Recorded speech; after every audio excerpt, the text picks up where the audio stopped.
Want to see a dead body?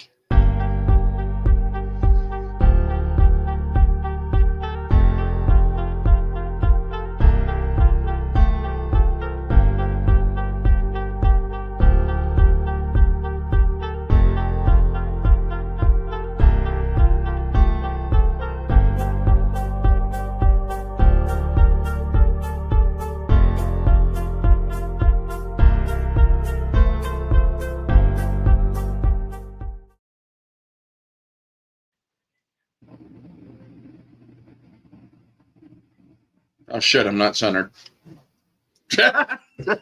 Welcome back, everybody. Hope you all had a happy new year. Oh, it's time for a weekly recap. We don't got Kate or Novus tonight. It's just the man, or it's just a bachelor pad. Well, he's no longer a bachelor. He's married. How you doing, Ambassador? I am just super. Thanks for asking, and happy 2025. Exactly. The year when common sense came back into the world. Well, started to, yeah. I mean, there's still a few elements of stupidity hanging out there, judging by what we have seen this week. Well, there'll always be stupid, but there's more smart people than stupid people. So.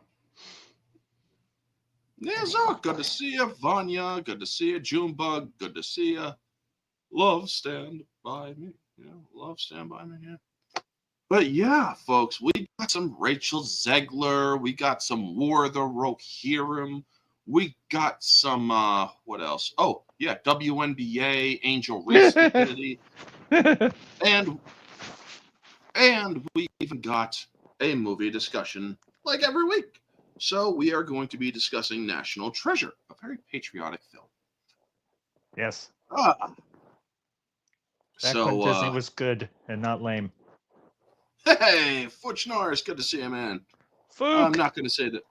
Yeah, Fook. There you go. Fook. Fine. Fook. As, what's his name? Kenny would say in South Park. Fook. Yeah. Kenny. But yeah, God. so they killed Kenny. You bastards! You bastards! You bastards! Alrighty, so let's get our first thing up. It's about, well, surprise, surprise, Rachel Zegler. But here's the thing, folks. Here's the thing. This article I'm going to bring up, if they do not report accurately, I shall destroy it. Hey, Riot Kitty! Good to see you. Happy New Year's. Meow, meow. You. And so, yeah. Rachel Zegler, Snow White trailer dislike ratio shows alarming trend that points to Disney disaster. Now, let's see here, folks. I believe this headline was changed because I think it said alarming new trend, and it's wasn't exactly a new trend. I mean, this sort of trend has been going on for a while, especially when it comes to businesses like Rings of Power and shit. Yes. So I'm going to jump over there to the article. Ambassador, let me know if my audio starts ringing or botting or whatever. So, all right. Rachel Zegler. Alrighty, I read it. So, Disney trailers for its upcoming live-action Snow White remake starring troubled and controversial Hollywood star Rachel Zegler have all received insane dislike ratios on YouTube. But when one looks at the three videos side by side, a trend emerges that should be alarming for the brass at Disney. Most notably, each subsequent Snow White trailer has received fewer views and interactions than the one before it, showcasing a growing apathy among the movie-going public. Okay, so that's the new trend. Got it. The apathy. So the first trailer garnered an impressive 11 million views rapidly, but interest did not sustain over time.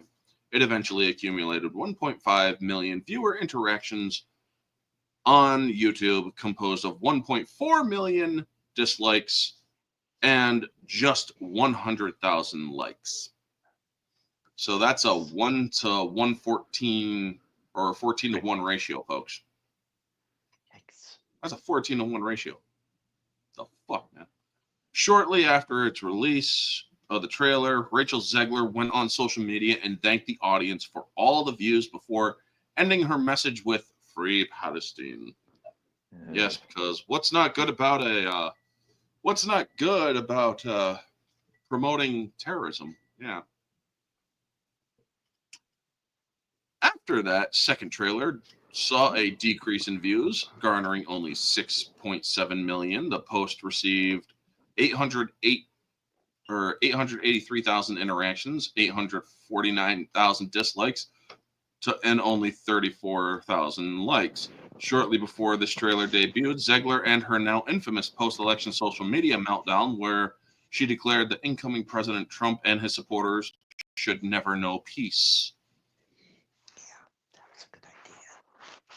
No, it wasn't. Yeah, on I know. Christmas Day. I was being sarcastic, obviously. Yeah, I know. On Christmas Day, Disney released a sneak peek musical video featuring Zegler singing, which I will not play, nor will I even listen to because I don't want to blow my eardrums out or make them bleed. So, yeah. It was essentially a veiled third trailer. The response had been once again overwhelmingly negative.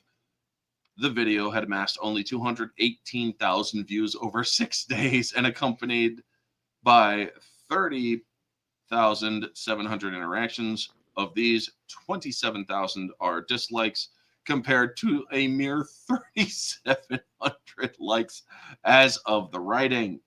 Yikes. This declining engagement suggests a broader apathy towards the Snow White remake. Unlike typical films that generate buzz and anticipation leading up to their release, Snow White appears to be losing traction. Well, that's the thing. So does Rings of Power. If you look at the dislikes, and I will get to that after I'm done talking about this thing.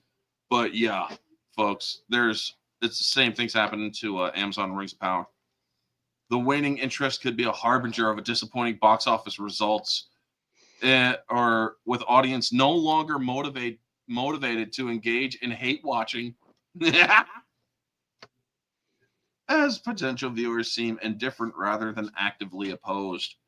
A significant factor contributing to this downturn is the growing disapproval of Rachel Zegler, Disney's chosen Snow White.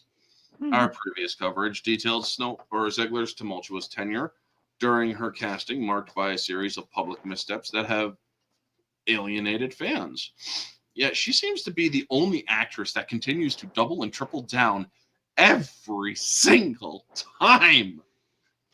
And we always find it humorous. Yeah, from her initial remarks clarifying that she would not bleach her skin for a role no one ever asked you to. Yeah, A statement that many perceived as defensive regarding her Hispanic heritage to her increasingly erratic and tone-deaf interviews. Zegler has sparked considerable controversy. Her comparisons of herself to priceless Louvre sculptures. I do remember. and her critique of the original Disney animated classic as a sexist and outdated. Gal Gadot, to be fair, folks, Gal Gadot did the same damn thing. Have only deepened the divide among audiences. Her political stances have further exacerbated her unpopularity. Her advocacy of Palestine, juxtaposed with co-star Gal Gadot's Israeli military background, created a contentious dynamic that did not sit well with many viewers. Here's the thing, folks. If people go to hate watch this with their hate boners, they are going to be rooting for Gal Gadot. Yeah. Even though we know she's not going to win because she's the evil stepmother and whatnot. That's why honestly, Geeks Gamers, Friday Night Tights, all you bigger channels out there, don't fucking watch this movie. Do not go to the theaters. Don't even fucking watch it. Because if you actually believe, and some people will be like, well, here's the thing. Who says they won't, or who says they'll be getting money for it? Okay. If you want to break the law, fine. But me personally, I'm just not going to watch it, and I'm a smaller channel that could use the content. I'm sorry, I have principles when it comes to certain things. When I take a stand, I frickin' stand on that hill, and I will die on that damn hill if my convictions are heavy.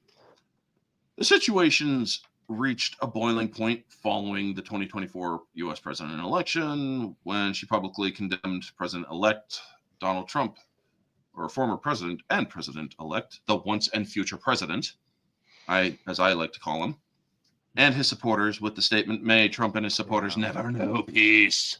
The backlash in the remarks was swift and severe, forcing her to issue an official apology, a gesture met with skepticism regarding its authenticity. Well, here's the thing, folks. When you look at the grammar in her pissed off post, and then you look at the grammar and spelling and whatnot in the official apology,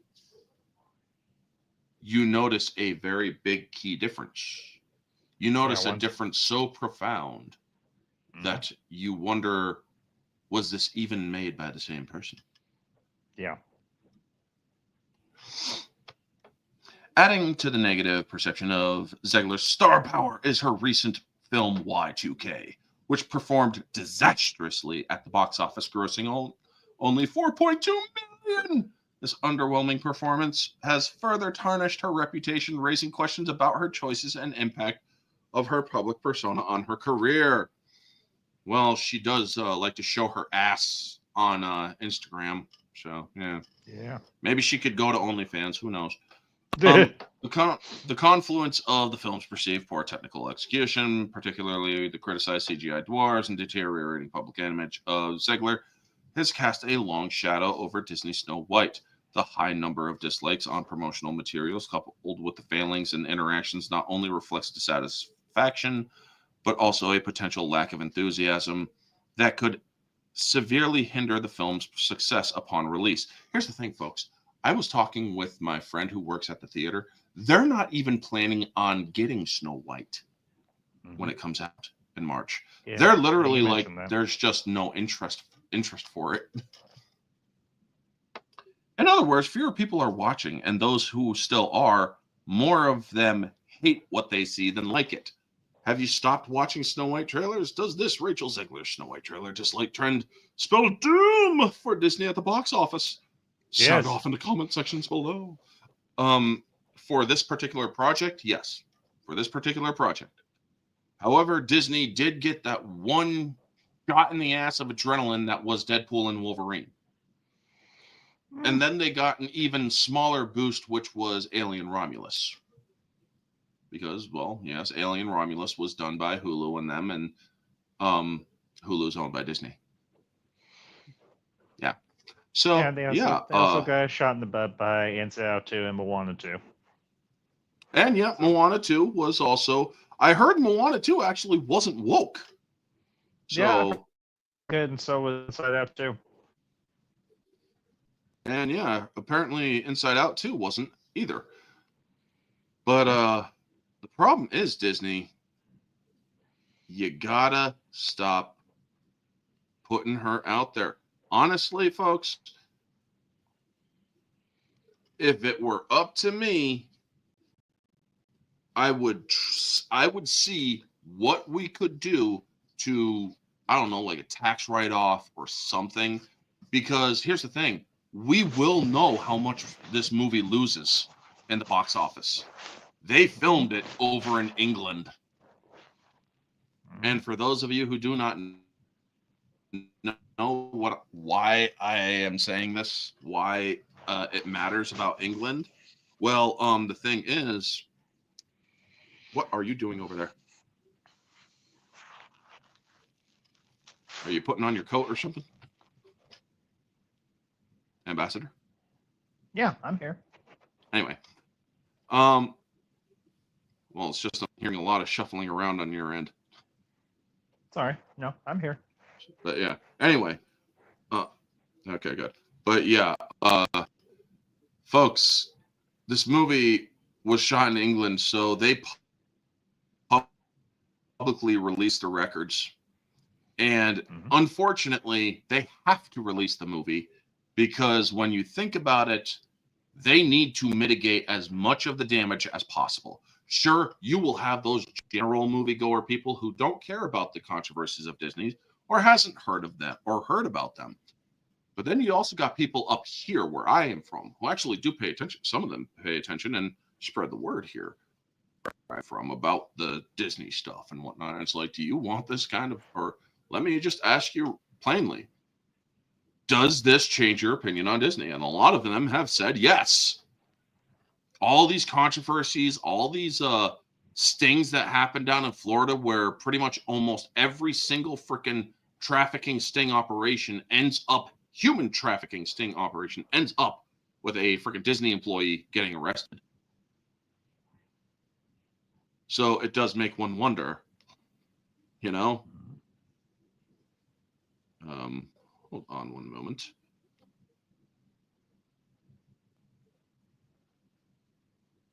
That was weird.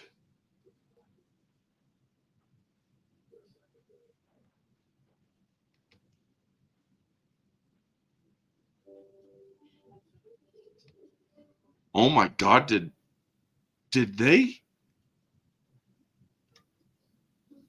Those sons of bitches. I'm sorry, folks. I had an article from Daily Mail getting ready for our next topic. And they destroyed it, or they dropped it. They dropped it. They got rid of the topic. But while I go to try to search for it, Ambassador, give your thoughts on this. Well,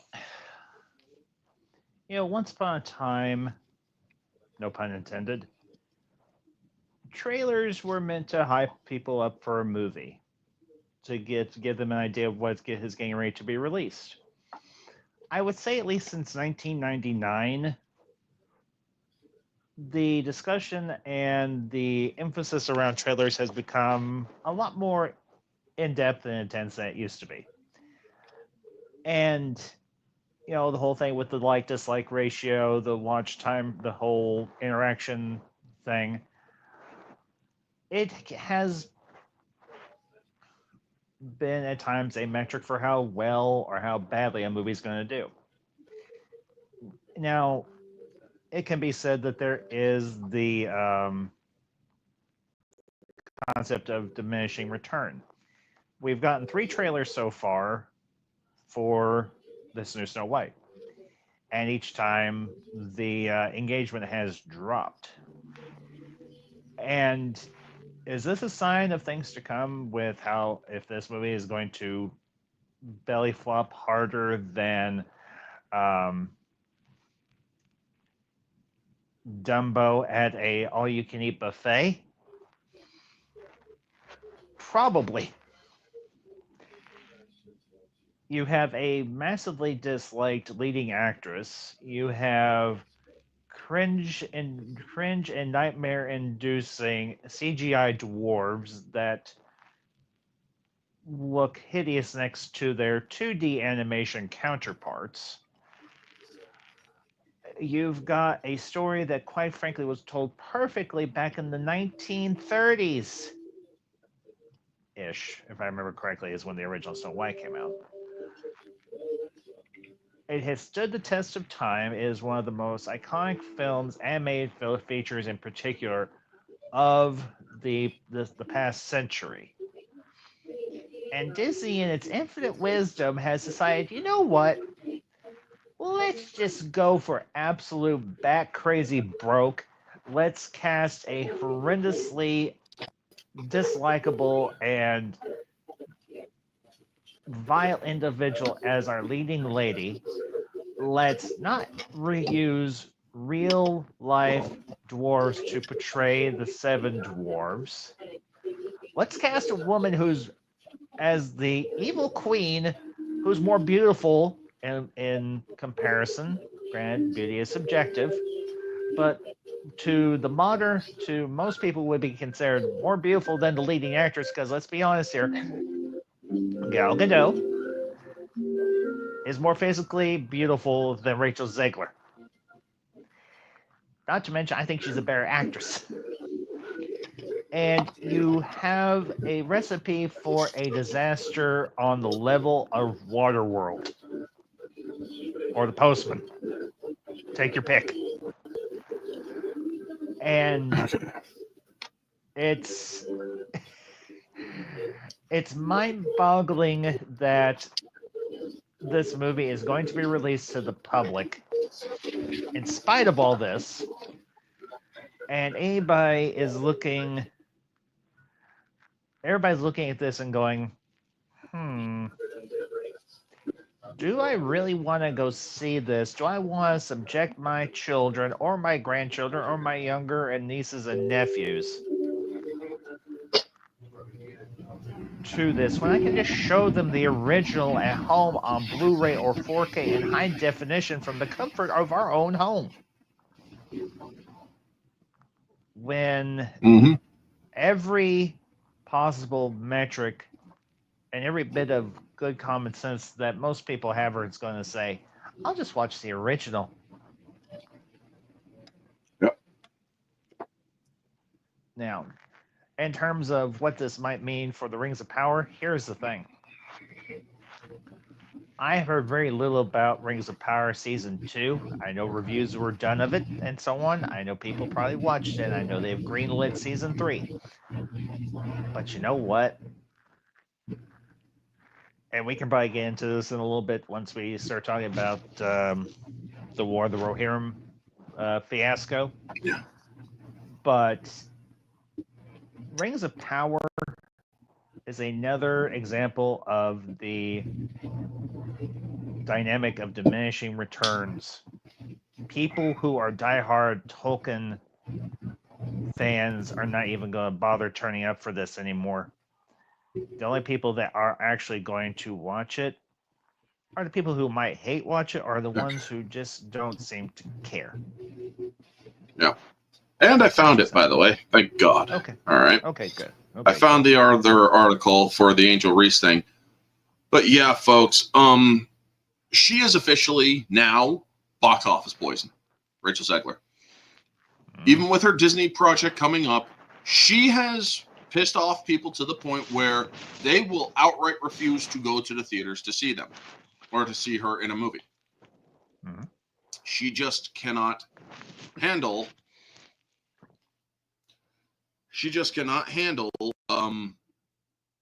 all this stuff happening because she can't help herself. She has to be outspoken and shit. She has to be more weird. Yeah, essentially to use her own words. Yeah. And well, now she is learning the consequences of her actions. So moving on to our next topic. Let's see here. WNBA player Angel Reese deletes Instagram after New Year's Eve backlash. So we got another article here from the Daily Mail, which they have, or for some reason, kicked me out of that thing. Hold on. There.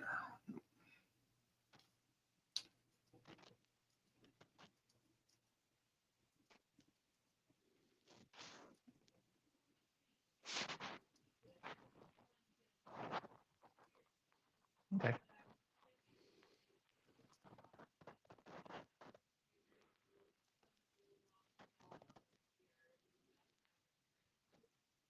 But getting to this one. Yeah. Angel Reese deletes Instagram after fans savage her revealing New Year's Eve outfit. And now there are some people coming to her. They actually did another article which are like, fans are coming to her defense. and calling people bullies for calling out the sheer hypocrisy of Angel Reese, folks. Now, for those of you who don't know who Angel Reese is, because you probably don't watch WNBA or give a shit about women's sports, which nobody blames you because, well, even now their golden ticket has actually turned to Copperlight. Copperlight being fool's gold. For those of you who don't know, I'm older than I look, but yeah. But yeah, let's get over to this article from Daily Mail. WNBA star Angel Reese appeared to have deleted her Instagram account after facing backlash over her New Year's Eve party look. The 22-year-old social media page was no longer available Thursday morning when fans attempted to click on Chicago Sky's former handle Angel Reese 5. Those who tried to access her Instagram profile were greeted with the apologizing that the page was no longer available and informing them that it may have been removed. While Angel Reese's Instagram account appears to have been deactivated, her other social media platforms, including TikTok and X, were active at the time of publishing. The mysterious disappearance of the page comes after fans brutally tore into the Rising Star. Okay. They're trying to be nice. Her eye-catching outfit, yeah, I guess. On New Year's Eve, she was turning heads with a daring look. She opted to bid farewell to a successful 2024 and ring in 2025. And this is the outfit, folks. Rather yikes. Yeah. So I'm not going to show you again, folks, because I don't want to get our stream taken down. Yeah. But I gave you enough. You can always backtrack and look at it and whatnot. Before the clock struck midnight, Reese had shared a sultry selfie and a little video which she does kissy at the camera, which is still available on her active TikTok page, along with a couple of videos showing her striking a pose. The 6'3" hoop star. She's 6'3"? I guess so. She's an inch taller than me. Holy crap. Okay. Doesn't mean shit, though. Wowed in a mocha-colored animal print. That was animal print? I think it was supposed to be, yeah. I guess. Full-length gown? Okay. Can I make a comment real quick? Sure. If that's a full-length gown, where's the rest of the dress? Okay, so yeah, it is a bit. Did the designer not have enough fabric? Apparently not in the front, but yeah. Yeah. Now, or maybe she wore it backwards. Maybe, who knows? But the plunge below her belly. Sorry. Gown, yeah. The gown shocked fans with a cutout in the midsection that plunged below her belly button and was barely fastened across the chest by a thin brown string. I didn't even notice the string. You could barely make it out. But then again, I only showed the picture for a little bit. While some fans gushed over the jaw-dropping outfit, hailing Reese as pretty and gorgeous, others weren't as complimentary. This is disgusting. I'm sorry, one particularly harsh critic posted, responding to a post on X, which reshared Reese's video. She has a lot of trust in that string, another said. It would be fine if you could literally see her areola. She has a lot of trust in that string. This is disgusting. I'm sorry. I swear she be going viral for everything but basketball. Others took the issue with the outfit as they claimed Reese had only donned the dress in search of attention. Damn, girl wants so much attention. Or damn, that girl wants so much attention. It's not funny no more. Is she working on her game to be a better basketball player? That's the real question. The girl just wants more attention, but don't want to hoop. LOL. I swear she's going to go viral for everything but basketball. And she had claimed that she had to play through off-court woes, including being sexualized. Yeah, when she was in college, folks, she was complaining about being sexualized and stuff. And this is her statement. I just try to stay strong. I've been through so much. I've seen so much. I've been attacked so many times, death threats. I've been sexualized. I've been threatened. I've been so many things, and I've stood up strong every single time. I'm still human. All this has happened since I won the national championship, and I said the other day I haven't been happy since then. She doesn't want to be sexualized. Then why are you making or wearing a dress like that? Why are you going out to clubs with your ass cheeks hanging out the bottom of your shorts? And well, how best to say this? An animal with a hump and its foot digits showing in the front. Folks, she doesn't want to be sexualized, then she needs to stop doing what she did in this picture. Because honestly, there's no more need to read the article. I think I covered it enough. Here's the thing, and I said this back when it happened. You don't want to be sexualized, then you need to stop making yourself ogle material. Stop dressing in a way that makes people go, damn. Because here's the thing, you are dealing with thousands of years of human instinct. If you have a desirable body form, people are going to look. That is just the way our species is hardwired. We seek that which is desirable. And yes, people are going to fantasize.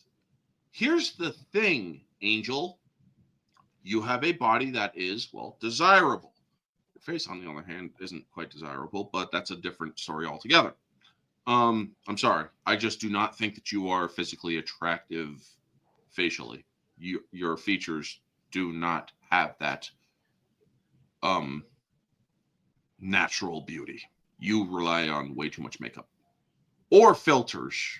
I mean, they could be filters. If you want to highlight and talk about that, what? And this is every single one of the franchise gave a shit. Their time's up to be a copyright. I have no idea about the copyright stuff, CGH. So, and I already got. Or thing is, CJ, I discuss the topics are found during the week. I'm sorry, I just don't do it. Or if it's like an extremely, extremely important thing, I will bring it up. Like Gal Gadot apparently had a health scare and whatnot. But yeah. Mm-hmm. But here's the thing. Yeah. What are your thoughts, Ambassador, on the whole Angel Reese thing? Look, her claim to fame has come and gone. Her 15 minutes of fame have come and gone when she had her rivalry with Caitlin Clark. And now that rivalry is over, and unfortunately Caitlin Clark has kind of gone belly up as a franchise player or whatever herself, in a manner of speaking. Yeah. She's scrambling for any form of relevancy, and that's what this dress is. It's a sorry attempt to get any type of relevancy. That dress is laughably, I'm gonna just say it, ugly. It's erotic. Ugly. It's provocative. It's erotic, is what she was going for. Yeah, well, it didn't work. It's ugly as hell. Regardless of how much material is within that dress, or was used to make that dress, it's ugly. Mm-hmm. And I'm just gonna say it. from what we've seen of her online in terms of her behavior, whether on or off the court, the outside matches the inside. She has an ugly personality. She's probably a very dislikable person. She's, well, to be candid, she obviously is not particularly very talented on the basketball court. And this dress that she wore to the New Year's Eve gala or wherever she went to, it looks like it would be more appropriate on a table dancer than on a basketball player. All right. It looks like And- something that I'm just gonna say it looks like a dress that a stripper would wear. Pretty much. Not gonna lie, pretty much. So, I mean, here's the thing, folks. This is a clear case of you say this, but you do this, and then you don't like the fact that people are calling you out for doing that after you said that or the other thing. If you don't, or if you go on public record on a news interview or anything like that and say, I don't want to be sexualized, and then you dress in a provocative outfit, in an outfit that shows your bodily figures, you have no right to complain. not really. People are going to call you out for your hypocrisy. People are going to be critical of you. People are going to say, well, you're kind of a hypocrite for doing this. People are all going to make those distinctions. And if you don't like it, well, then you shouldn't have put yourself in that situation.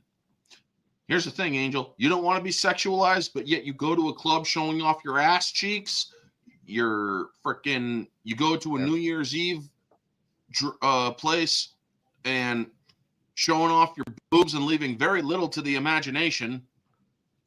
Guess what? You're going to be sexualized because that is human instinct. That is human nature. Even the women will check your ass out.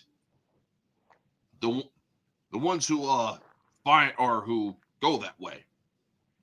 Yeah. She's hotter than Caitlyn, and that's all she. Then, if you're talking about Caitlin Clark, I find Caitlin Clark more physically attractive or visually attractive than Angel Reese. Yeah. As the old saying goes, beauty is in the eye of the beholder. So. Yep.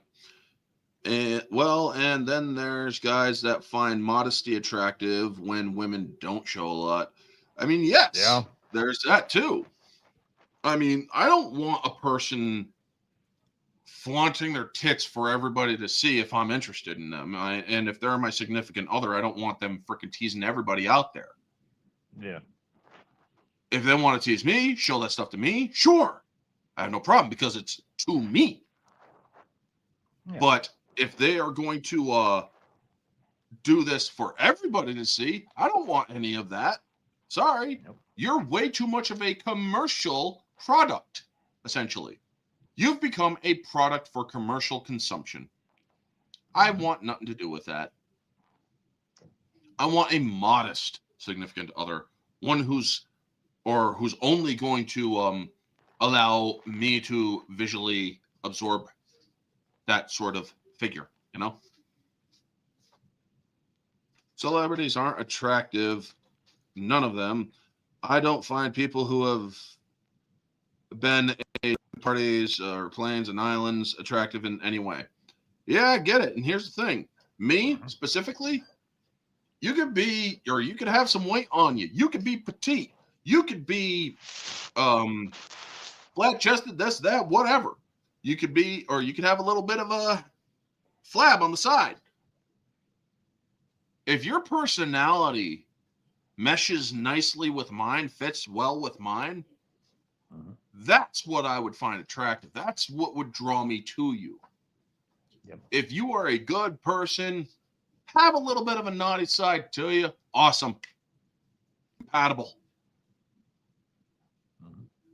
But if you are somebody who's going to go onto like OnlyFans or whatever those other sites are and shake your ass for everybody else, I don't want nothing to do with you. You are not mating material, essentially. Yep. You are simply wank material, and that's not good enough for some people. I'm sorry, it's just not. But yeah. If you are also a very shitty person, you know, I mean, a lot of people like to say that Amber Heard is the most beautiful woman physically by scientific standards. Since when is science a dictator on beauty when, as Ambassador said, beauty is in the eye of the beholder? Here's the thing. Whenever I look at people like Amber Heard, people like anybody who has made any sort of false accusation, you are automatically shit to me. You could have the most goddess features and you would still be lower than shit to me.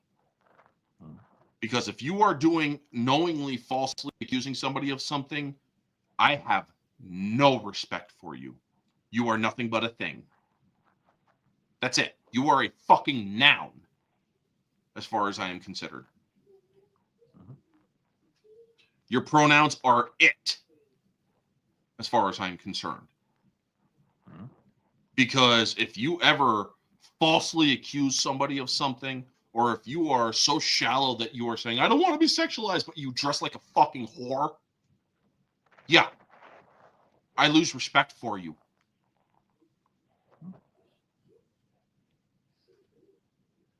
Thing is, folks, keep it private. Keep it between you and the person you like.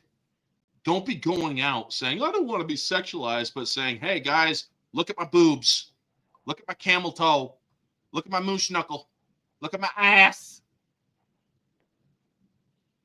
Because when you are dressing like that, that is exactly what you are saying without saying it. Anyway, folks, moving on. Or is there any final thoughts, Ambassador, before we move on to the last article? Nope, go ahead. Move on. Okay, so the last one. Or the Rohirrim actress spits on Lord of the Rings. Ooh, so yeah, folks. Not good. Not good. The Lord of the Rings. Well, no, this isn't Lord of the Rings. War of the Rohirrim. Sorry, Fandom Pulse. I am going to correct you.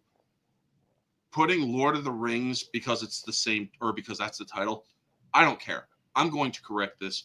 War of the Rohirrim actress maligns Peter Jackson's film with feminist attack. Does not pass the Bechdel test. Oh, folks. What? You know what I find funny? The Bechdel test has been completely shit on by the person who created it. Honestly, I don't even know what the Bechdel test is, but okay. The Bechdel test is a movie in which two female characters talk with each other. Okay. About something other than men. Okay. So, the only thing about the sexualization thing for me, I think people should date for marriage and partnership, and that stuff should be left in the bedroom. No worries there.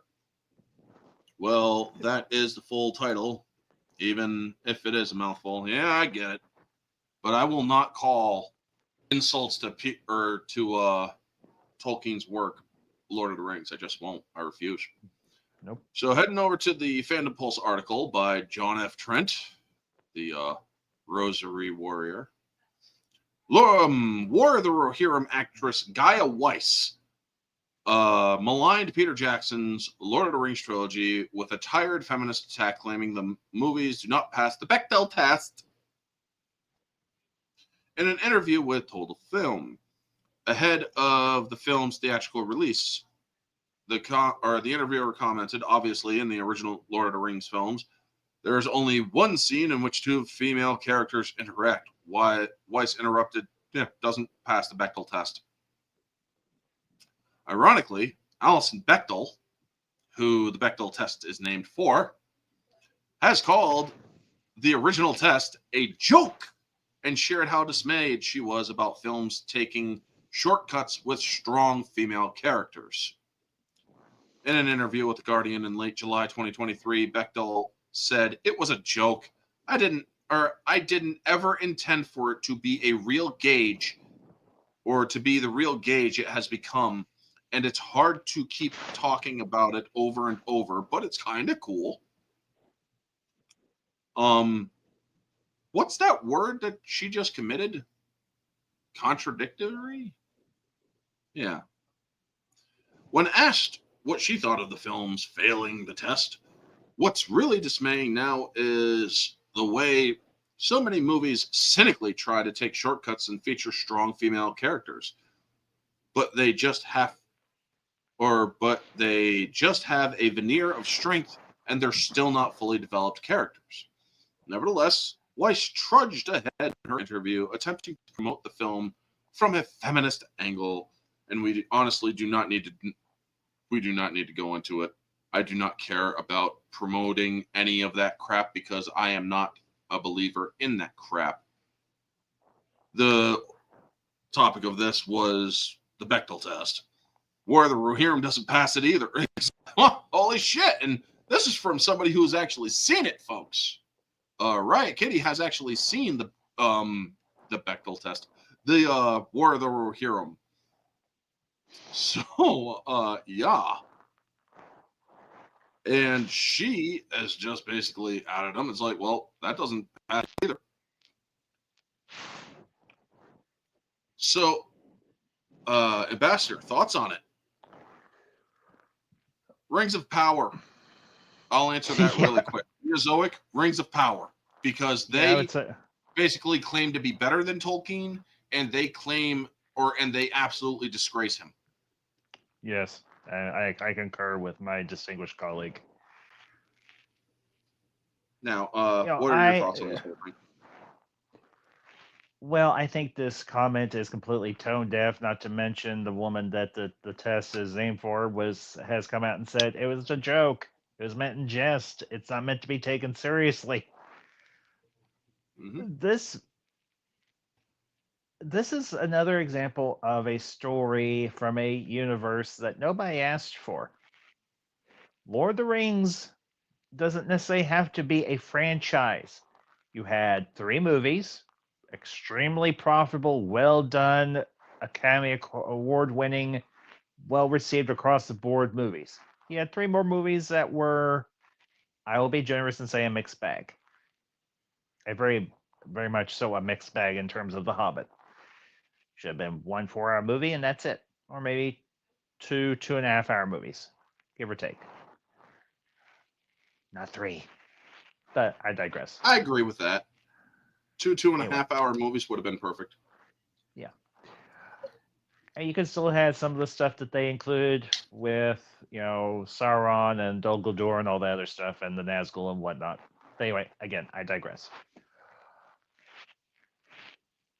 This movie, from what I have gathered, granted I haven't done a whole lot of research on it, it hasn't done particularly well.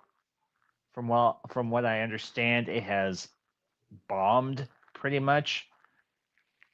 And I was initially interested, but when I found out that this wasn't really based on any solid Tolkien lore per se, that it's based on sketches and everything that he had written out or stuff that was pieced together from the appendices or whatever, I was like, there is a story called War of the Rohirrim. And I'm sure and you know what, and that's fine. But am I terribly interested in it? Not really. I don't need a side story about a country that, while it did play an important part in the Lord of the Rings, I don't need a story about the Rohirrim that takes place in Rohan. It just doesn't interest me. We get enough of Rohan in the books and in the movies. Yep. All is well and good as far as I'm concerned. But this actress coming out and the leading voice actress, as I understand it, Guy Weiss, yep. Yeah, and disparaging Peter Jackson, Philip Boyens, Glover Hader, and Fran Walsh, and everybody else that worked on the original Lord of the Rings, including the cast and crew who busted their asses in more ways than one. Yep. It's not really going to engender kindness and fan support of your of the project that you're working on. It's going to really cheese people off. Mm-hmm. So I hope that this young woman, or whatever age she is, will maybe take a moment to look back and go, maybe I shouldn't have said this in the first place, and maybe I should stick to doing what I do best. Just do voice work for animated features and for shows and so on. And leave it at that. Wouldn't hurt. Or couldn't hurt. Yeah, stick to your lane and leave the commentary to everybody else. I understand she was doing it as a promotion. She was doing the interview as a promotion for the movie. Fair enough. But don't use the opportunity of being interviewed to disparage other people's work that lots of people, a major part of the fan base, openly and enthusiastically support, and who you're only going to anger if you disparage said person's work. Mm-hmm. All right. Well, with that as the final topic, we are going to now be discussing National Treasure, folks. Yay! A movie we all like. Yep. National Treasure. You know, I'm going to do it. I'm going to steal the Declaration of Independence. That one with Nicolas Cage. Mm-hmm. Now, folks, this movie is extremely relevant. Oh, just real quick, don't forget to change the ticker. Oh, yes, that too. Given the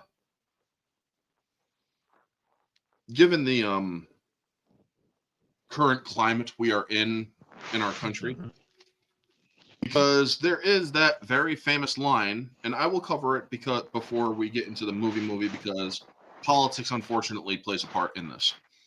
There is a line which he talks about, but when a long train of abuses and usurpations pursuing invariably the same object evinces a design to reduce them under absolute despotism, it is their right, it is their duty to throw off such government and provide new guards for their future security.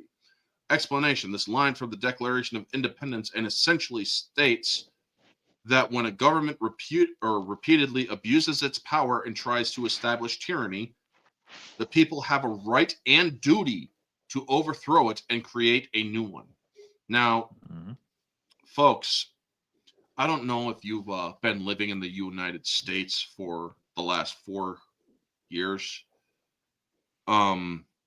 We had a president, or we have a brain dead president, a diaper stain, a person who pisses his pants almost every day, shit himself in front of the Pope, constantly has strokes while he's talking, and falls off bikes, falls upstairs, does all sorts of stuff, including lies to the American people by bailing out his crackhead son, and all sorts of stuff, you know?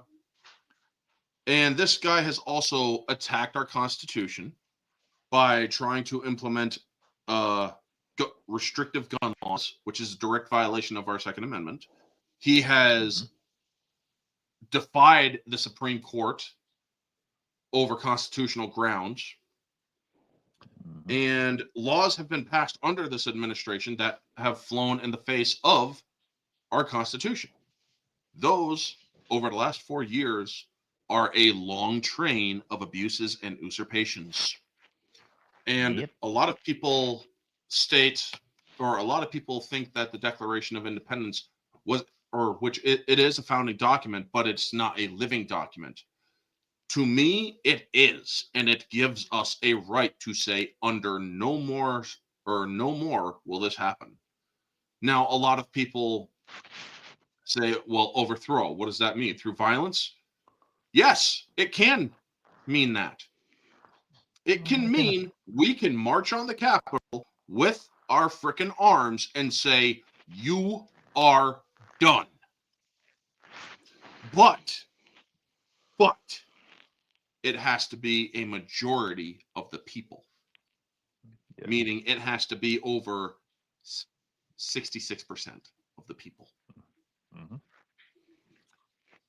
Otherwise, it is literally an act of insurrection, an actual act of insurrection. Yeah, not No the document is living, it's paper, at least that's how I view it in the literal sense. Well, this is the thing. We're not talking about a literal sense. We're talking about a contextual sense. yes. A contextual sense that the Constitution is a living document, meaning you must abide by it. Yes. The Constitution and the Declaration of Independence helped forge this nation into what it is today, or what it became. And unfortunately, it has been failing ever since. There have been other amendments that have caused much problems. I mean, there are women that are actually calling for the abolishment of the 19th Amendment, which is kind of funny considering what the 19th Amendment is. But yes, getting to the movie though, it is about a family with the last name of Gates, not to be confused with Bill Gates, that piece of shit. But a fictional family with the last name of Gates, Yes. with John Voight. John frickin' Voight, such a patriot. And Christopher Nicholas Plummer. Yep. And Nick Cage and their family had direct contact with the founding fathers, and they have helped them in situations like young Thomas Gates years and years ago had to get one of the signers of the Declaration of Independence to the White House, unfortunately. Charles Carroll, yep. And it didn't work. The president wasn't there. Andrew Jackson. Yep, And wasn't there, unfortunately. Yep. And now, folks, don't ever allow fiction to determine history, because there are glaring problems with the timelines here. Women want to lose their right to vote. Why? It's not so much that they want to lose their right to vote. It's the fact that modern feminism, let me address this. It's the fact that modern waves of feminism are seeking superiority over men instead of the equality and the responsibilities that come with equality. You see, when the 19th Amendment was established, women won. They won. Their feminist movement, the suffragettes and all of them, they won. And yet, there were more waves of feminism that said, okay, they'll give us this, but what about this? What about this? What about this? What about this? And they kept on wanting more. Some of them, not all of them. Most women nowadays actually like the more traditional standard of being at-home wives, or keeping the house fires burning, knowing how to defend it, as well as, also bearing children and whatnot. The housewife, or the common housewife, is making a comeback, folks. Women actually, or most women are actually saying, you know what, that wasn't so bad. And yes, there are some women that do believe that that they should be able to work. And you know what? I have no problem with women who want to work. I have no problem with women who want to make their own way and whatnot. But here's the thing. You got to be willing to accept all the responsibilities that come with those things. Like the right to vote. Sure, you have the responsibility of a vote. You have the responsibility of free speech. You want equality, we will give you equality. But the second you bitch about that stuff, about equality in action, you now become a hypocrite. Everybody likes to talk about the gender wage gap. I know this is a bit longer segue, folks, but the gender wage gap is a myth. Yeah. It is a myth. Well established. Because when a woman comes into a job and gets the same job as a guy who has been working there for years, she's not paid as much. Well, there is a thing called experience in pay. The more you are experienced, the more you will make. Mm-hmm. And when you reach the same level of experience as that person, you will make just as much as that person is making.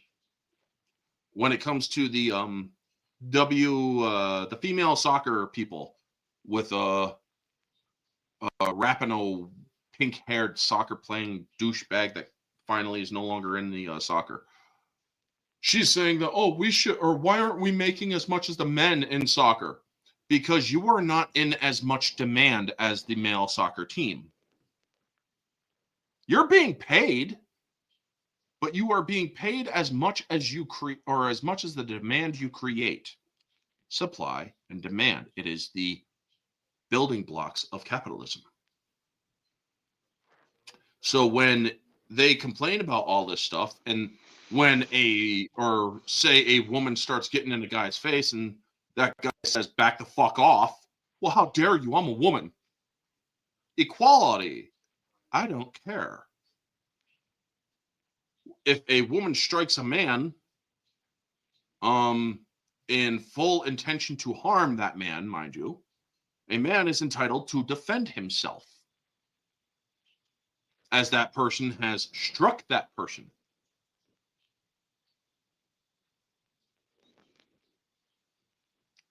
So yes, equality. Now, I am not saying that men should just go out and start beating women. No, I am not saying that. However, if a woman is continuously attacking a man with the full intent to do harm or worse, that man has every freaking right to lay that bitch out. That's just me being brutally honest and blunt, folks. You have a right to defend yourself against anyone who attacks you with the intent to harm. You know? Unfortunately, there are many in the more higher waves of feminism that feel that women should have these rights over men. They should have the rights to talk down to men. They should have the rights to make more than men. They should have the right to abuse men. That is what the modern waves of feminism are preaching. And unfortunately, it has gone out of control. It has gotten out of control. But now there has been a resurgence of the original wave of feminism saying enough is enough. So I hope that explains it, Lady Beatrice. I'm a feminist. I believe women need a college education and have a damn career and not be so quick to marry some Neanderthal who doesn't even want to help with dinner. Here's the thing. If you want it, and if you want to have it, make it so that happens. Because with equality comes responsibility. Again, if you want a career, you want the education, and you want somebody who's going to help you with dinner, create the circumstances that allow that to happen. I will get to your question, Niazo. Believe me, I have seen it. I will get to it. Marriage is fine. Just don't be too eager to do it and get into relationships that will end in domestic abuse or worse. Yeah, exactly. I'm that feminist that believes in equality. Current feminists would hate me. Well, awesome. You're making some good points, Orchard. Thank you. And by the way, folks, if you haven't already, smash the like button and also subscribe if you are new to the channel. I do a lot of these, or I'm going to start trying to do a lot more of these philosophical discussions. Although I thought we were talking about National Treasure. We are going to get, or after that now, we are getting into National Treasure. So this movie is basically about Nicolas Cage looking for a treasure that he heard of from his grandfather, about the Knights Templar finding a great treasure that could essentially shift the course of history if found. Would you mind if I shared this? Absolutely. I highly encourage people to share out streams or my streams. just make sure it's the full context of the stream, But yes, getting into this, talk Stand By Me next. We're going to talk National Treasure 2 next, dude. And then it's up to the panelists what we decide to do. You can request, sure, but let's get to what Neozoic said, because otherwise he'll keep needling and hounding. How would you compare Nicolas Cage's Benjamin Gates with other roles such as Rock, Face Off, Ghost Rider, Kick-Ass? He was in Kick-Ass. I've never seen those movies. Mandy, Into the Spider-Verse, Noir, Moonstruck. The thing is, Nick Cage has established himself as a chameleon. Wouldn't you agree, Ambassador? This dude could play almost any type of role. He could play almost any type of role. And yeah, he can. Because he's that good of an actor. And honestly, I prefer his role as Benjamin Gates to many of the others that are listed here. I think this character is better than the one from Ghost Rider. And honestly, this character is more believable. This character is more realistic because they actually go into what he went to school for, what his education is. And this character is actually somebody that's very believable. There is a believability to a character like, if I remember correctly, his name was Benjamin Franklin Gates. He was named after Benjamin Franklin. Yes. So, and I like this character. And just to, I don't want to get back on a huge digression here, but you have a fleshed out, interesting, and physically attractive leading lady in this movie, played by I can't remember her name. Krieg. I can't remember her last name. She was in Troy. She played Helen of Troy, and she was in this, obviously. Really? But yeah, the actress who, I got the movie right here. Hold on one second. National Treasure cast. I got it right here. Diane Kruger. Yeah, Diane Kruger. Thank you. I love this. I love her character. She's sassy. She's intelligent. She's funny. And the interplay between her and Benjamin Gates is great in this. And, the historicity behind this movie, some of it is questionable, obviously. There's a lot of conspiracy theory behind it. But I think it's well-constructed conspiracy theory. There's a plausibility to it. Is it actually true? Probably not, but it makes for a damn good movie. Yep. Kind of like the Da Vinci Code. One second. The accuracy or historical accuracy, as I said, or I will simply say, do not get your history from movies. No, I would definitely say because that, particularly you will find that I do believe Andrew Jackson didn't live in a White House. No, he didn't. Yeah. Not that I recall, anyway. He didn't. The White House was not built yet. So, yeah, that's why you don't get your. Well, unless I'm mistaken, the White House did exist in some form during 1812 because they had to completely repaint the outside of it because of all the smoke damage from the fires that were set in Washington by the British. But I might be off on my dates. It was built by 1812. Yes, you are right. Mm-hmm. However, I do believe Andrew Jackson was not president at that time. No, he wasn't, obviously. But, yeah. But continue on. And I love, even though it was a cameo, I love seeing Christopher Plummer in this movie. He has always been a favorite actor of mine. I mean, obviously, I'm not the biggest fan of The Sound of Music, but his part in The Sound of Music, he will always be, will be legendary for. his part as General Chang in Star Trek Six, The Undiscovered Country. I mean, the man's has a. By the time he did this movie, he had a resume a mile long, and most of the movies he did were great.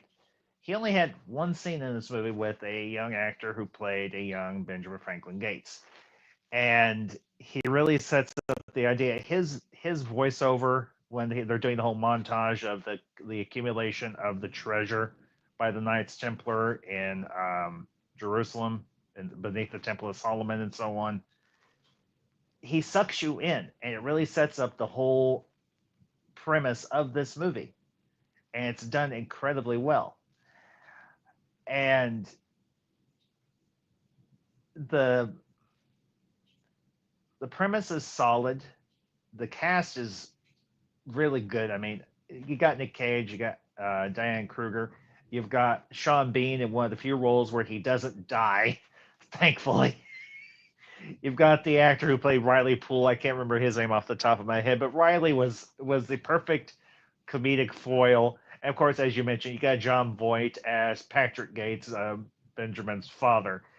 And we'll see more of this in next week when we discuss the second movie. But the interplay between Nick Cage and John Voight in this movie, their two characters, is it's wonderful. So, yeah, obviously, yeah. Lady Beatrice, Charles Carroll wasn't a Freemason; he was a Catholic. So, yeah, that is obviously very true. You can't be a part of the Freemasons or the Masons and be a Catholic. It just doesn't fly. So, not unless you were an agent, or not unless you were a double agent. Right. But that's kind of my initial thoughts. So I think we can continue on. Continuing, yeah. The movie then gets into the hunt for the national or for the treasure, which I do like how this movie sets it up, because it takes you step by step. The betrayal of Ian Howe, also the funny moments. I mean, when they're on the Charlotte, the Charlotte, it's a ship because the secret lies with Charlotte. Yeah, they do a good job with it. Don't get me wrong; they do a great job with it. There's just the problem is it doesn't work historically. There are problems. The second movie also has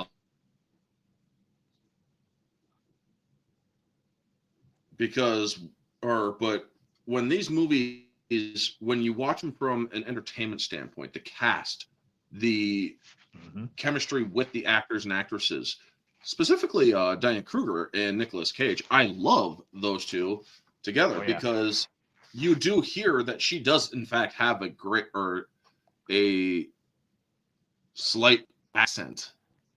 She is German. Yeah. Yeah, she is. She is indeed German, or has that German accent, especially when she says "verdammt," and it's like, yeah, she's swearing. Yeah. But she loves history, which who wouldn't? I mean, history is the greatest lessons of our lives. Not to mention, she works at the National Archive. Yep. She's a upper level person in the administration of the National Archive. She takes this stuff very seriously. The fact that her character has the incomplete collection, but now complete collection of the George Washington presidential coins. That was a nice little touch right there. That's okay. Yeah. Buttons. Yeah, there were the buttons that he wore for his inaugurations. Yeah, even though the first time he didn't really want to do it. No, a lot of people wanted him to be a king, and he said, absolutely not. We just got rid of a king. I'm not doing it again. Yep. How would you compare National Treasure with other films such as Indiana Jones films, excluding Dial of Destiny? There's only 3 Indiana Jones films. Tomb Raiders with Angelina Jolie were good. I also did kind of like the one with Vikander. Mummy, great movie. Atlantis, The Lost Empire, never saw it. Romancing the Stone, never saw it. something I noticed about the baddies in these movies is that they're the same kind of people who America previously fought historically. Like in this Yeah. one, it was a British guy. Exactly. That I mean, Yeah. that is one of the symbolic things in the movie that was actually done by design. Yeah. But Not to also, mention, if you look at some of the names, like Ian Howe, yeah. you will find that character's or that the last name of Howe. Because I discussed this with Mara a while back, and she actually had the background on this stuff. It was on the 1s and 2 streams on her channel, Jade Shadow. I believe that she talked about how the name Howe was actually German of a 1940s variety. Yeah, probably was. Yep. But yeah, I also like how how wants or makes the threat. It's like, and if you want the declaration and not just a box of confetti, and I'm like, a British person who does not like how we do things or our founding document. Shocker, But one of the things that a lot of people do not realize is that there is more than one Declaration of Independence. There is the one that is signed in our historical archives. There's also one that exists in England because we sent that a copy. But back then it wasn't they a didn't copy. destroy it. Yeah.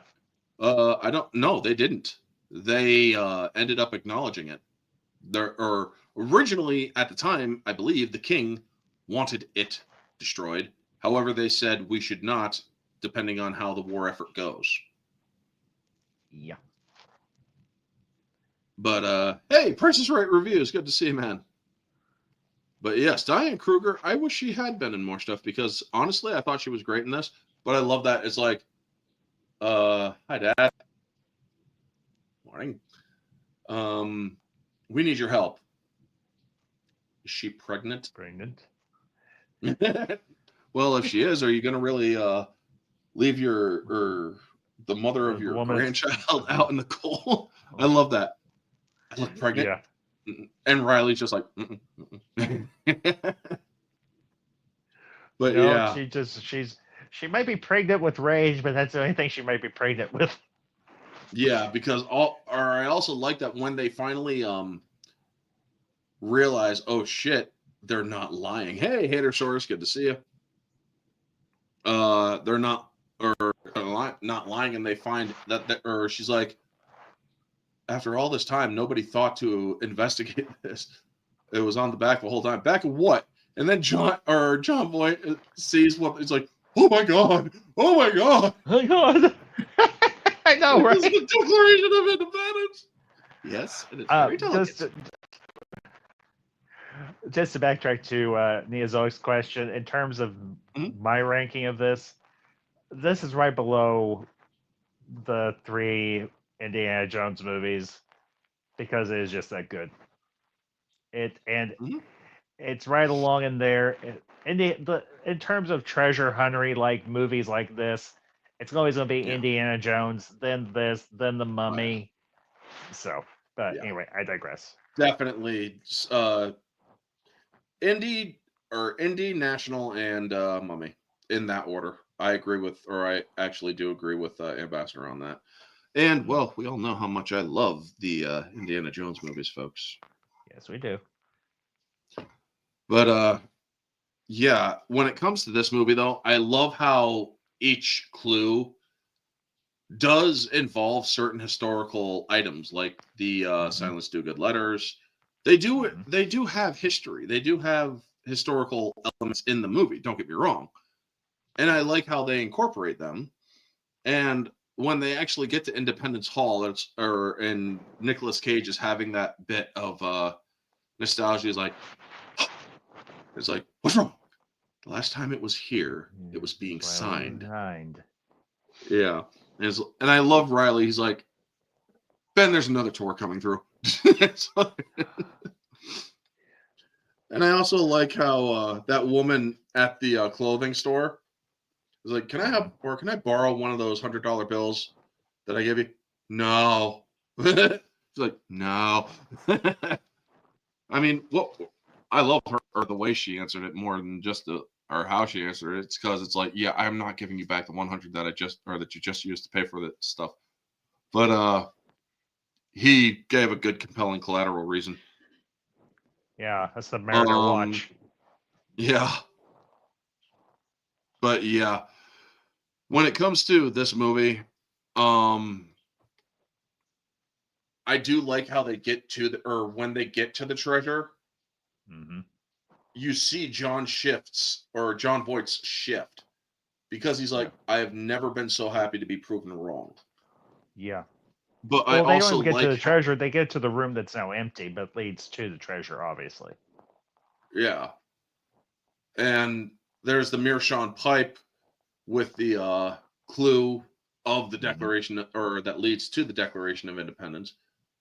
And it's like 55 an iron pen. Iron pen. Prison. No. Albuquerque. It's like, I could say random words too. You said 55 an iron pen. Iron pen is a prison. Or the pen could just be a pen because of Iron Ball ink. Iron Gall ink. Or Iron Gall ink, yeah. But it's like, oh my god. This dude is just so British. Well, the one guy who says iron, well, yeah, the guy who says it's iron pen, that's not Victor. That's another guy. I will something I want to comment on in terms of the character being how, and besides the fact that Sean Penn's character doesn't die, he just goes to, well, the pen. Prison. Yeah, he Iron goes to pen, prison. Yeah. Yeah. He goes to the Iron pen.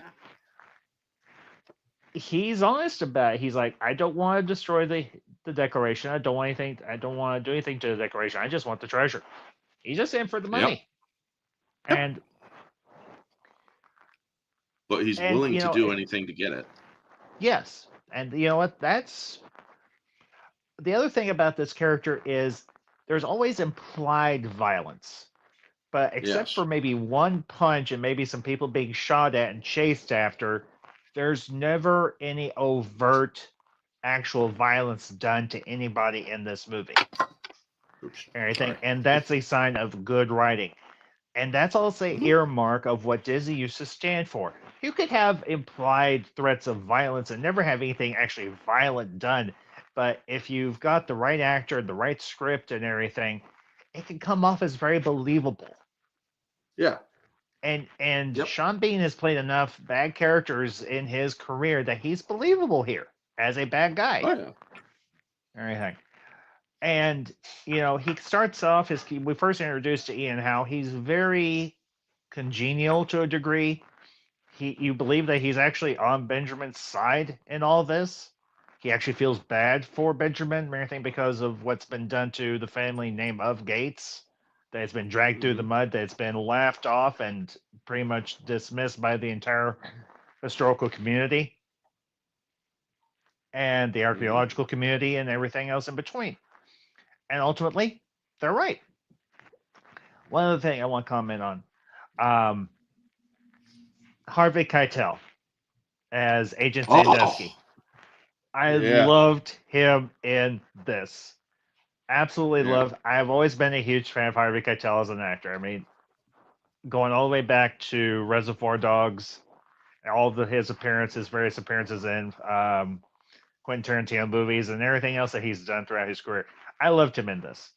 He was just the right casting for this character. Everything. You didn't know you wanted to see Harvey Keitel in a movie called National Treasure, but you're glad that he was in it. Yeah, he was great. He was great. He's here's the thing. Yes, he's a federal agent. Yes, he's a high-ranking official in the FBI. He's also a Freemason. He understands the importance of this treasure. And he's like, somebody's got to go to prison. And Ben's like, I think I can help you out with that. And obviously, if you got a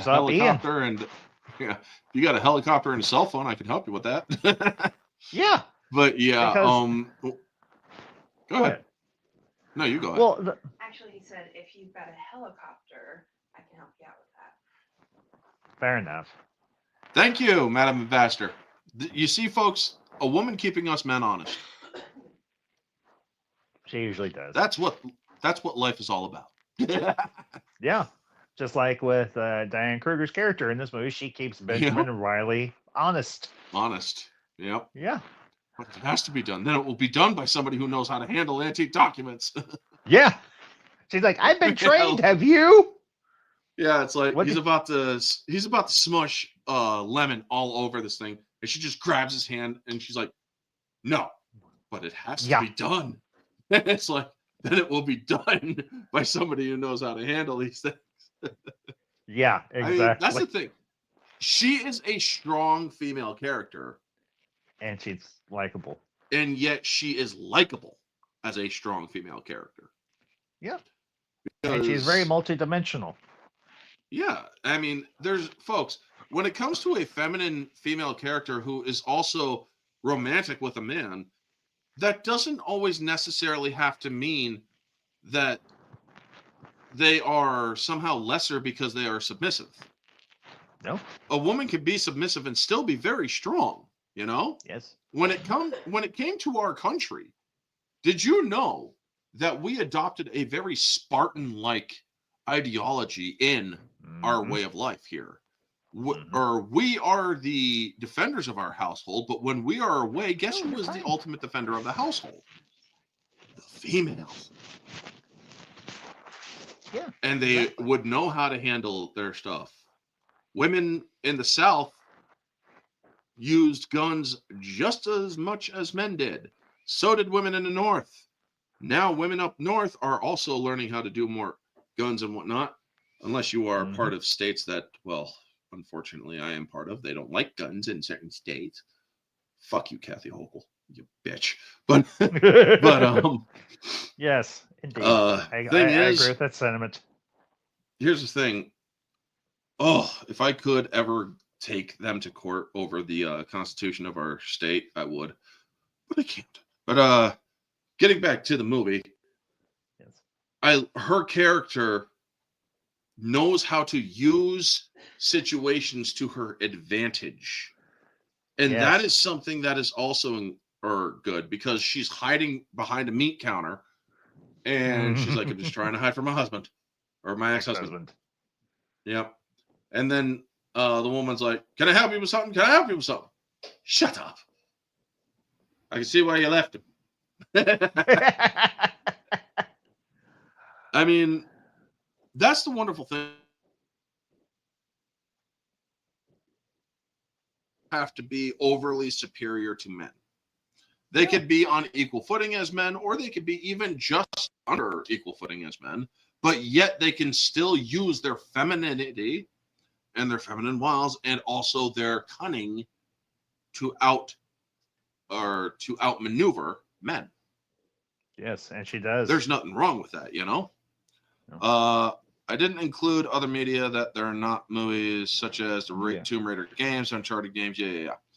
Because different media. And that's fine. His character immediately lets you know he's not a bad guy. It's never personal. It's just business. He has his job to do, and Abigail gave the girls a strong, intelligent model to enjoy. Exactly. Yep. Because, folks, a lot of misconceptions out there, and I do need to address this because it does go to the strong woman argument that we are currently debating and whatnot.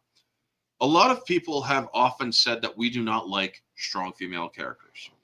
That is a bunch of freaking malarkey. Yes. If we didn't like strong female characters, we wouldn't like Ripley. We wouldn't like the women of A League of Their Own. We wouldn't like Sarah Connor. We wouldn't like Celine from Underworld. We wouldn't like all of those characters who were not always shitting on men. And Abigail Chase in this movie as well. I mean, there are so many female characters out there that are great female characters, and yet when they are Alita Battle Angel, she's another good one. But then they decided that those characters were no longer the pinnacle. They had to be absolutely superior. And I have often said in my earlier videos and streams and whatnot, you'd have to do some deep diving for some of them, but some of my earlier videos, specifically with the Captain Marvel stuff, back when the first one came out,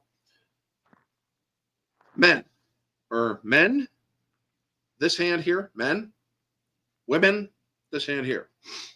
When you are doing movies like Captain Marvel, you are cutting down the men. And you are making the women seem to be higher. Obviously, they are still higher. However, they have not moved. You see what I'm saying? Your character is still mediocre. So when you do stuff like that, Princess Leia, exactly. She was a firebrand and everybody fucking loved her. And here's the thing, folks. Everybody's saying you can't identify with the character unless they're the same sex as you, the same race as you, or this and that. Oh. Funny thing is, I identify with all the main characters of Star Wars. The original Star Wars, not this Disney shit that they think is Star Wars. And yes, I even do identify with Princess Leia because, well, she's a smart ass. She's a firebrand, and she tells you like it is, and she doesn't give a fuck about your opinion otherwise. You know, she will lay down the law when she needs to as well. And she became such a great character in the expanded universe. I mean, this is a woman that reminded an entire species why she is the daughter of Darth Vader. You know? Yep. So, yeah. And she did that 9 months pregnant with twins. Yeah. During the Thrawn trilogy. But getting back to the argument of strong female characters, why don't we embrace characters like Rey, Captain Marvel, and them? Because they're not strong female characters. I have nothing against Daisy Ridley. I have a lot of stuff against Brie Larson, but that is because of their own personal choices. Daisy Ridley, yes, she has said some stupid shit, but I am not attacking her when I say the character of Rey sucks. I am saying the writers are the problem in that. The directors are the problem with that. When it comes to the character of Captain Marvel, I'm not blaming Brie Larson for the choices of a director and writer. However, I will blame her for the shit that she said outwardly of it. I liked her in Kong Skull Island because her feminism that she believes in today works best during the time period of that movie, Kong Skull Island. However, I have found her less appealing over the years due to the fact that she just doesn't stop, you know? But in this movie, you have a character that isn't very political. They honestly mention no political parties in this movie. However, it takes place within the realm of politics. It takes place within the realm, in a manner of speaking. It's not a realm of open politics. It's a realm of the politics of our nation and how within the political arena of our nation, but not the current political arena. You know what I'm saying? Yeah. A more idealized political climate. Yeah. And so when they are hunting the treasure, they find the treasure, and he's like, I'm not going to keep all of this. It deserves to be given to the people. The Egyptian stuff goes to the Egyptians. This goes to this people. This Louvre, Egypt, Smithsonian. The three major museums right now, even the Louvre, the Smithsonian, and the Cairo Museum. Yeah, and 1% of that treasure, which apparently numbered in the trillions of dollars, because 1% of this was enough to, well, possibly billions of dollars. Daisy Ridley is a good actress, but had shit right. Exactly. Yes. Exactly. Someone finally. Lady Beatrice, I'm gonna or if you are on X, I would like to talk with you more because Ditto. I would definitely like to talk with you more on X. You seem like a very interesting person. Maybe even have you on the channel sometime. But when it comes to this movie, you have all of these things that a lot of people would say is outdated, this and that. The white savior and stuff, because well, he does Oh, save her from this, or he does save her from falling to her death and whatnot. But and the so does problem, she. or yeah, she also does too. And she's like, "Sorry, I couldn't let it fall." And it's like, "Oh, don't worry, I was going for the declaration." And And it's she's like, like, I would have "Okay, done the cool. same thing. I would, yep." And it's like, oh, there are such great movies, and the humor is so great in this too. How would I Yeah. compare Sean Bean's Ian Howe with other character roles such as The Lord of the Rings? He dies. Goldeneye, he dies. Troy, he dies. Silent Hill, he lives. The Island, haven't seen it. Didn't see it. Equilibrium, haven't seen it. Ronin, haven't seen it. Patriot Games, haven't seen it. However, this character, he is willing to make the threats and potentially even cash in on the threats, like destroying the document and Or hurting whatnot, somebody. or hurting somebody. Yes, because yes, his friend Shaw shoots at Gates. There's a chase with the vehicle and whatnot, and it's or you see these people, or you see that they are indeed able. But I also like the meticulousness of Shaw. He You mean brings it how? down to the seconds, or yeah, how. I like the meticulousness of Ian's character or Sean's character, because he's like, this 30 seconds, this 60 seconds, this down to the second. Mm-hmm. So they're in, out, they're efficient. He cares for efficiency. And it just works for that kind of character, you know? Yeah. Now, getting back, or some favorite parts, what would you say is your favorite part in this movie? Well, I kind of break this down into set pieces because it kind of works within that framework. Um, Obviously, you've got the opening part with the Charlotte. You've got the part with the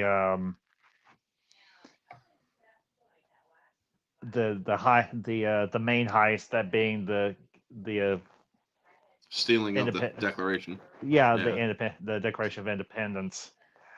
Then you've got the chase for the glasses, and then obviously you've got what I would consider an extended third act where they get to the church, Old Trinity Church Hmm. in I think it's in Washington or it's in New York, one or the other. New I think York it's in New City, York. Yeah, it's in New Wall York Street. City. Yeah, here at the wall. I would have to say my favorite sequence would have to be the glasses, because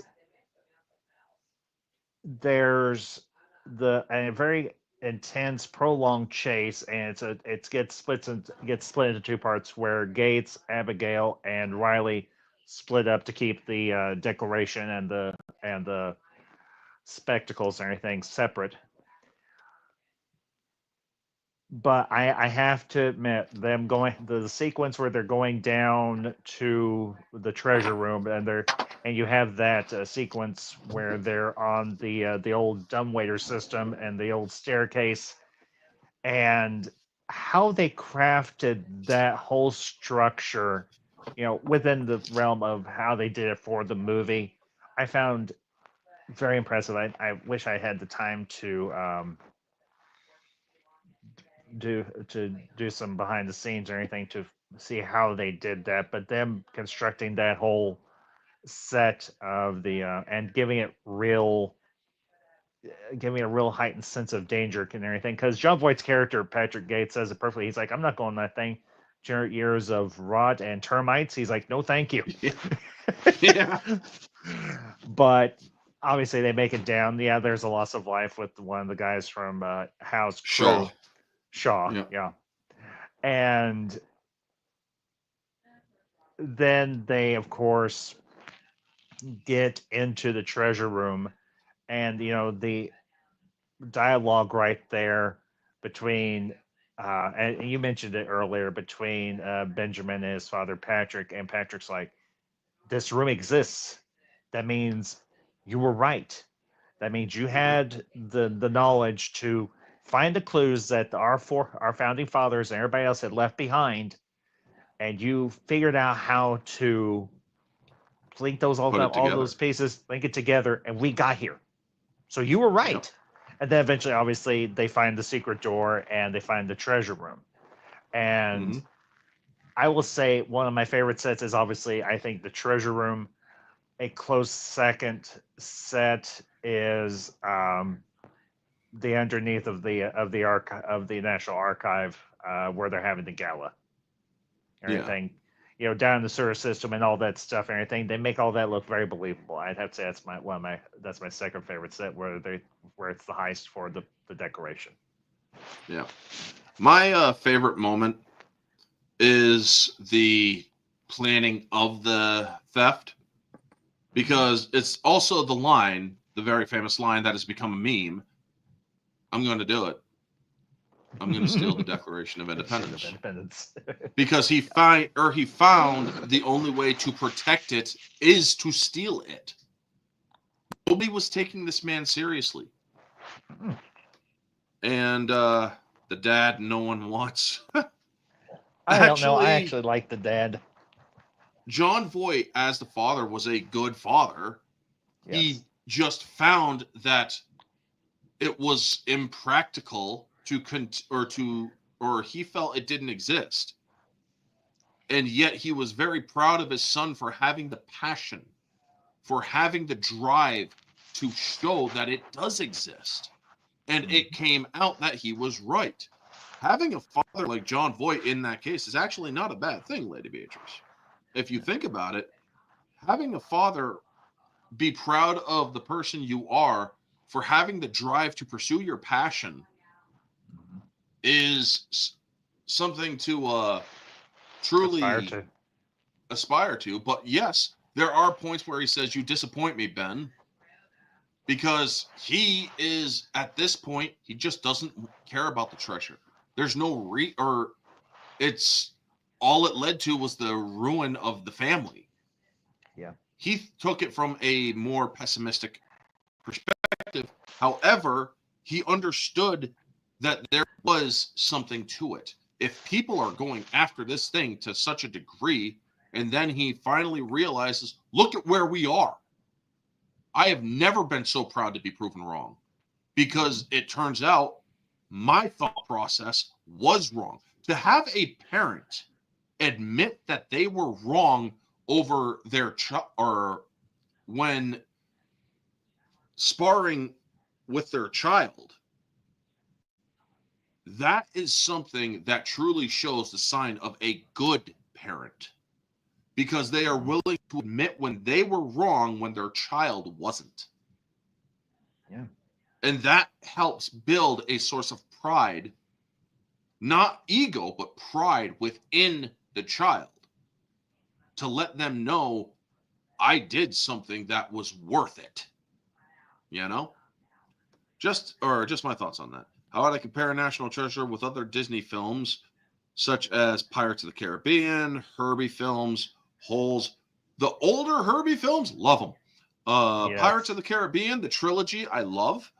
Yes. The other two are complete canon breakers and continuity breakers. Yeah. Holes, never saw it. Remember the Titans, good movie. Old Yeller, oh, who doesn't cry when that movie is, or at the end of that movie? Mary Poppins, love it. Rocketeer, love it. I've only seen it once, but I still remember. It's like, better take care of my dog, and you better take care of my horny toad. I've only seen Old Yeller once. I cannot watch it again. I'm too much of an animal lover. Same here. Too much of an animal lover. But the question is, or Old Yeller is a lesson for those who are animal lovers. The question is, can you do what needs to be done or to your pet if that situation ever arrives? Well, do you love your pet enough to set it free, essentially.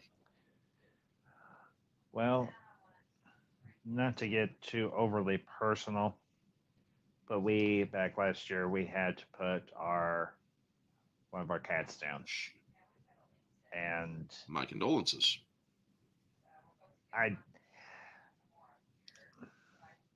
it's still hard to talk about, and this happened back in October. He was the first cat I had ever in my life. And it was the first cat that me and my wife had together.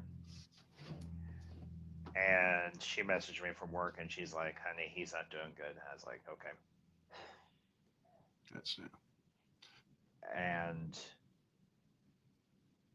all I will say is I still miss him, even though we have a new one. And he is adorable, and we love him to death, just like we love our little girl, named for my maternal grandmother. Mhm. But yeah. So anyway, don't want to end it on a downer. That's all I will say. Yep. And Lady Beatrice, to your point, if a parent challenges their child, that is a step to, or that is not something that a child should say, "I don't like the fact that you're not supporting me." Believe me, my father finds what I do as a waste of time. But I have shown that what I do is not a waste of time to him. Eventually, he came around and was like, "What you do is actually pretty good. And I'm happy that you do it. You found a passion that you stuck to." And when parents acknowledge their child's passion has worth, they sometimes do have to challenge it, though. They're not challenging you in a malicious way.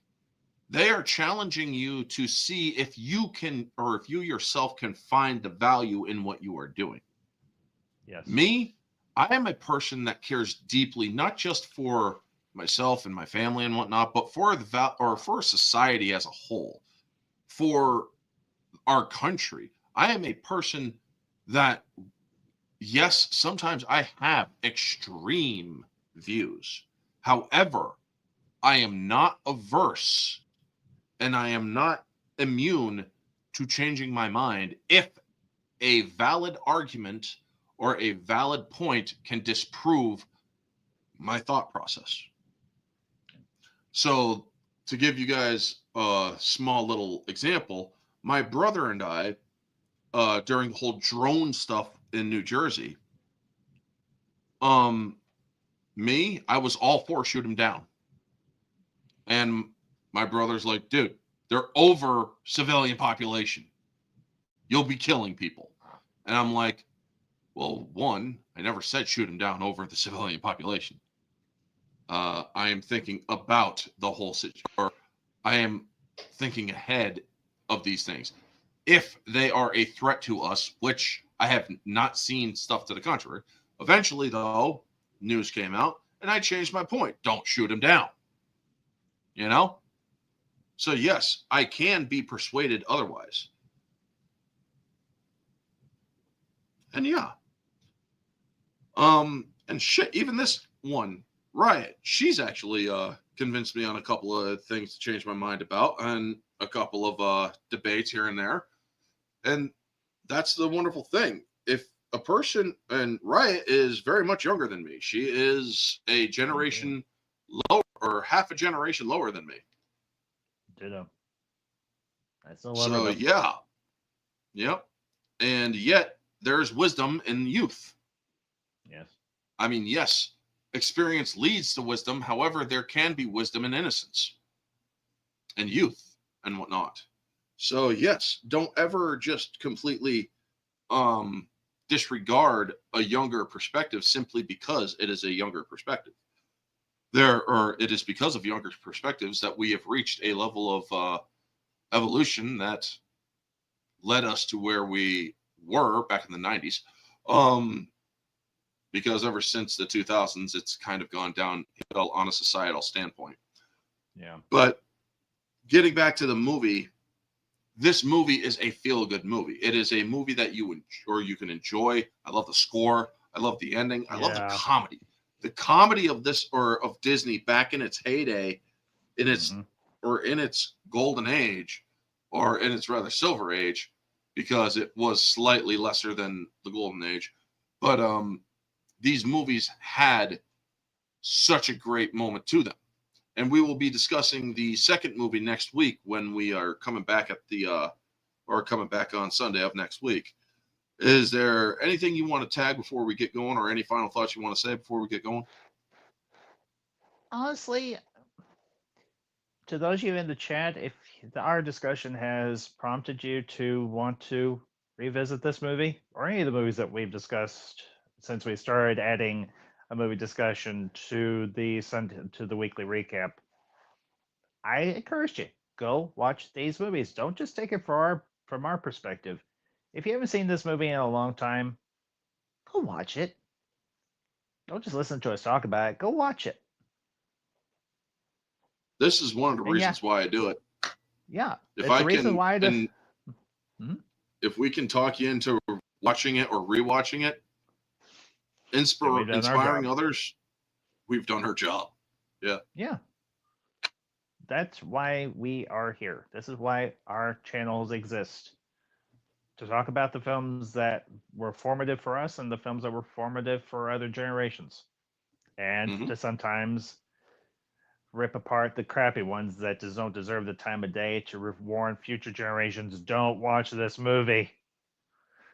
I mean, there are products out there. There are products out there that we would warn against because it is societal devolution, you know? Yes. But yeah, Lady Beatrice, if you are on Twitter, check out my profiles, because I would really like to chat with you some more on some of your ideals and whatnot. Ditto. Yeah. Maybe heck, we'll even bring you on sometime if you ever want to come on. Yes. But as for me, I would rate this movie purely subjectively. I would rate this movie out of 10. Same. It's 10 out of 10. Yep. I enjoy it. It's a good chase. It's a good hunt. And it's good comedy. And it works. Yes. Objectively, I would put it at an 8.5. It works together. It's been edited well together. The hair on John Voight at the beginning of the movie, I'm not so sure about. I mean, that takes a full point off completely. So, dude, you are not looking younger in that hair. That hair does not make you look younger. True. But that was their attempt to make him look younger, so. Yeah. But for the most part, I really enjoyed the movie. Mm-hmm. So how would you rate it objectively, without bias? Without bias, I'd probably around the same ballpark as you, 8.59. All right. But yeah, folks, that is going to be the fun question before we get going.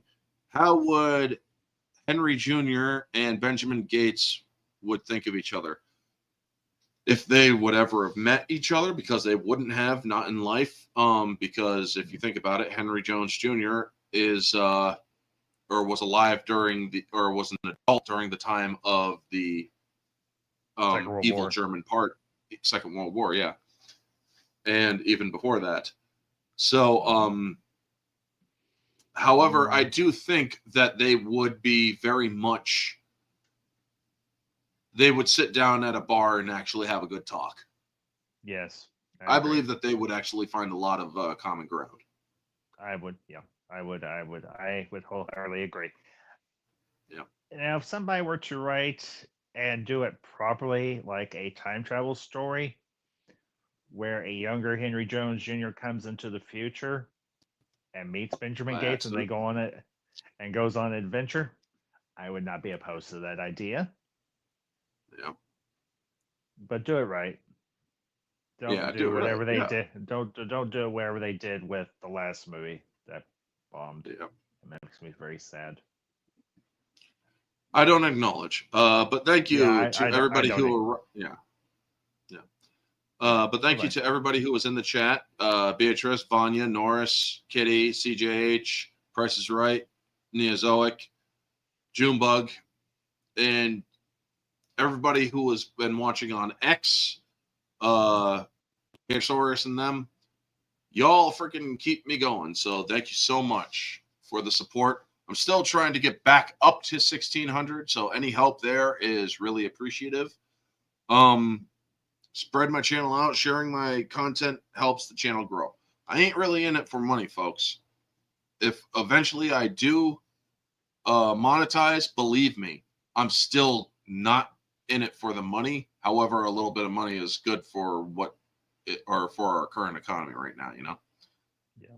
But yeah, I'm not looking for donations and shit. I'm simply in it to inform, to have a nice positive discussion. Now, yes, I do talk controversial topics, and yes, I will have uncensored political streams, and where I do discuss political stuff. Friday nights, I do get political with my friend Janet late at night, where we discuss a lot of societal things. I feel that people who are politically opposed, I can have a conversation with them and agree to disagree and still, you know, have a beer, or, well, not a beer, me, I don't drink, but sit down, have a talk. I think that we could discuss our differences and still have a peaceful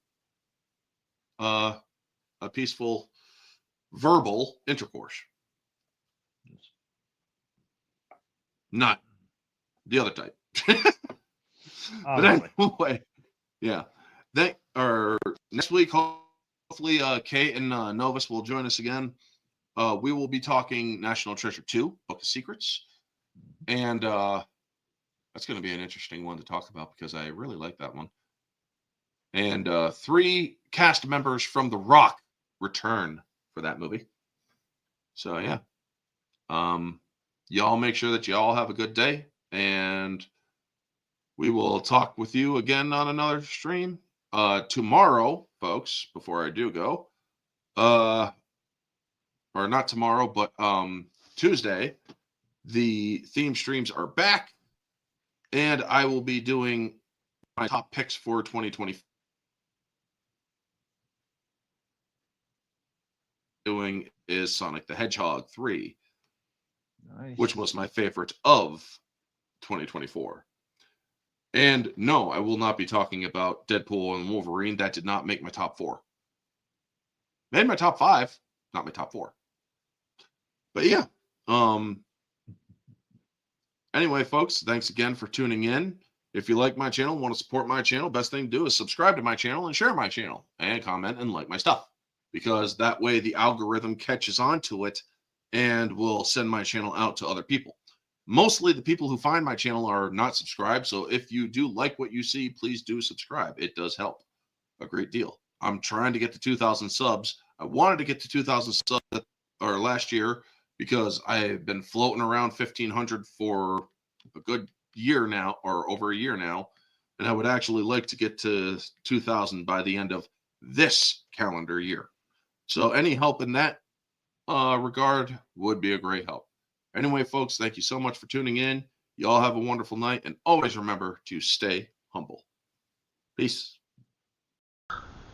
Are you done? Are you done?